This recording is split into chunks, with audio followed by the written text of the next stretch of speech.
नमस्कार विद्यार्थी मित्रांनो, कॉम्पिटिटिव्ह एक्झाम या यूट्यूब चॅनलवर तुमचं स्वागत आहे. आज आपण एप्रिल 2026मधील यशाची परिक्रमेतील पहिला जो चॅप्टर आहे राजकीय व घटनात्मक, त्यातील महत्त्वाच्या काही घडामोडी आहेत त्या पाहूया. यातील पहिला जो चॅप्टर होता महाराष्ट्राचा अर्थसंकल्प 2026-27, त्यातील जो यशाची परिक्रमा आहे त्यातील किंवा दुसऱ्या कोणत्याही चालू घडामोडीच्या पुस्तकातून तुम्ही वाचून घ्या. यातील पहिली चालू घडामोड आहे भारतातील पहिले दहशतवादी विरोधी धोरण प्रहार जाहीर. केंद्रीय गृह मंत्रालयाने 23 फेब्रुवारी 2026 रोजी प्रहार या नावाने भारताचे पहिले राष्ट्रीय दहशतवादी विरोधी धोरण जाहीर केले. नॅशनल हे धोरण जल, भूमी, भू आणि हवाई मार्गाद्वारे उद्भवणाऱ्या दहशतवादी धोक्यांपुढे भारताची संवेदनशीलता अधोरेखित करते आणि या धोक्यापासून देशाच्या महत्त्वपूर्ण आर्थिक क्षेत्रांचे संरक्षण करण्यासाठी रणनीती स्वरूपात मांडते. या धोरणाचे 7 स्तंभ आहेत: प्रतिबंध, त्वरित प्रतिसाद, क्षमता बांधणी, मानव अधिकार पालन, अतिरेकी विचारसरणी निर्मूलन, आंतरराष्ट्रीय सहकार्य आणि सामाजिक लवचिकता. हे काय आहेत? या धोरणाचे 7 स्तंभ आहेत. यात प्रमुख धोके आणि आव्हाने: सायबर धोके आणि गुन्हेगार नेटवर्क आणि राष्ट्र आणि राज्याकडून भारतावर सायबर हल्ले केले जातात. सीमापार दहशतवाद, सीमापलीकडे विशेषतः जिहादी संघटनेकडून होणाऱ्या पुरस्कृत दहशतवाद एक मोठा धोका निर्माण करतो. तांत्रिक प्रगती, दहशतवादी संघटनेकडून ड्रोनसारख्या तंत्रज्ञानाचा वापर पंजाब आणि जम्मू काश्मीर सारख्या संवेदनशील प्रदेशातून हल्ले सुलभ करतात. ही सर्व धोके आणि आव्हाने रोखण्यासाठी भारतातील पहिले दहशतवादी विरोधी धोरण कोणतं आहे? प्रहार जाहीर केलेला आहे.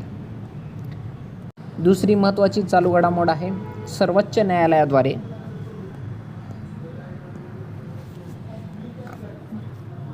पहिल्यांदाच निष्क्रिय इच्छामरणास परवानगी दिलेली आहे. सर्वोच्च न्यायालयाने मार्च 2026मध्ये भारताच्या सर्वोच्च न्यायालयाने 32 वर्षीय हरीश राणा यांच्यासाठी निष्क्रिय इच्छामरण स्वीकारण्यास परवानगी दिली. निष्क्रिय इच्छामरणाच्या परवानगीवरून निकाल मिळवलेला हा पहिलाच खटला आहे. याची पार्श्वभूमी काय?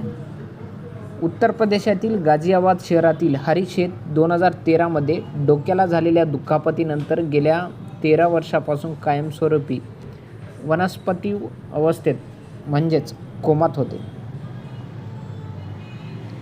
त्यांच्या कुटुंबियाच्या वतीने दिल्ली उच्च न्यायालयात निष्क्रिय इच्छामरणाची याचिका दाखल करण्यात आली होती. 2024मध्ये दिल्ली उच्च न्यायालयाने याचिका केली? फेटाळून लावली. मग या कुटुंबाने सर्वोच्च न्यायालयाकडे धाव घेतली. सर्वोच्च न्यायालयाचा हा जो निकाल आहे तो न्यायमूर्ती JB पार्डीवाला आणि न्यायमूर्ती KV विश्वनाथन यांच्या खंडपीठाने याचिकेला मंजुरी देत केले? नवी दिल्लीच्या एम्स हॉस्पिटलला रुग्णालयाच्या सर्वोत्तम हितासाठी लाईफ सपोर्ट काढून घेण्याचे निर्देश दिले आणि क्लिनिकल असिस्टेड न्यूट्रिशन देणारी फीडिंग ट्यूब काढून टाकण्याच्या कृतीचे वर्गीकरण निष्क्रिय इच्छामरण म्हणून केले. तो जो आहे कुठला आहे? हरीश राणा कुठला आहे? उत्तर प्रदेशातील गाझियाबाद येथील आणि भारतातील ही पहिलीच परवानगी आहे.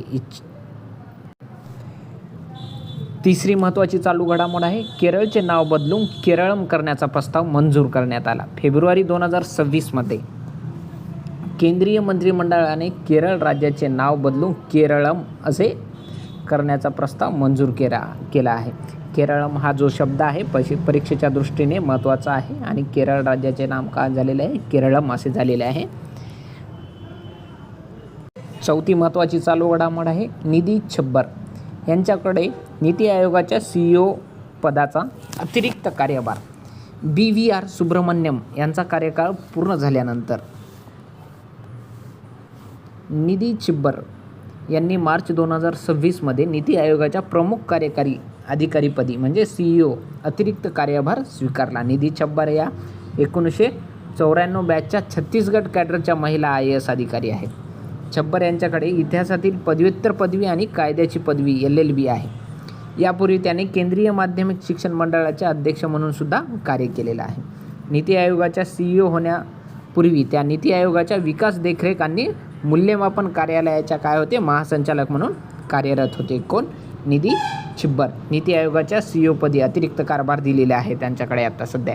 आणि त्यांनी कोणाची जागा घेतलेली आहे? BVR सुब्रमण्यम यांची जागा घेतलेली आहे. राष्ट्रपती भवनात लुटिन्सच्या जागी सी राजगोपालाचारीचा अर्धपुतळा बसवण्यात आलेला आहे. एडविन लुटनीस हे ब्रिटिश वस्तू विशारद आणि नगर नियोजक एडविन लुटिन्स यांनी सर हर्बर्ट ब्रेकर यांच्या सहयोगाने नवी दिल्लीमध्ये Rashtrapati Bhavan, North Block, South Block, India Gate, Hyderabad House, Connaught Place यासारख्या अनेक भव्य वस्तूंची रचना केली. त्यांच्या या वास्तुशिल्पीय योगदानाच्या समर्थनास नवी दिल्लीचा काही भाग लुटेन्स दिल्ली म्हणून ओळखला जातो. त्यासाठी ह्यांचा कास्य जो पुतळा होता, अर्धपुतळा बसवण्यात आला होता तिथे. त्या जागी आता सी राजगोपालाचारी यांचा पुतळा तिथे बसवण्यात आलेला आहे. त्यांच्या जागी आता स्वतंत्र भारताचे पहिले आणि एकमेव भारतीय गव्हर्नर जनरल सी राजगोपालाचारी यांचा अर्धपुतळा बसवण्यात आलेला आहे.